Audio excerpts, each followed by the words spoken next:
Känslan något att gå ut och tappa allt det.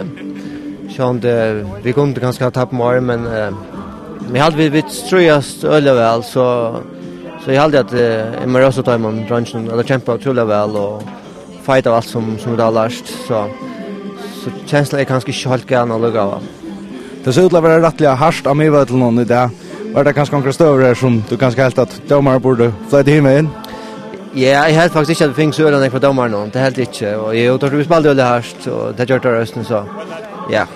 Det var nog snägg guldkort i den bara det bra av det som allt.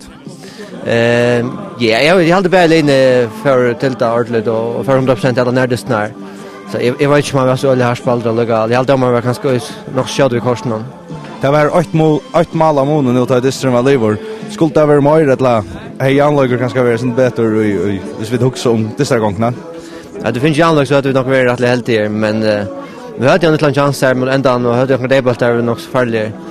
Nej, alltså som helt var tar en värde nog bättre och hade en klar möjlighet än vi så vi ser ut att finns ju anlägg så det var helt här ja. Tack för det, Atle Danielsson.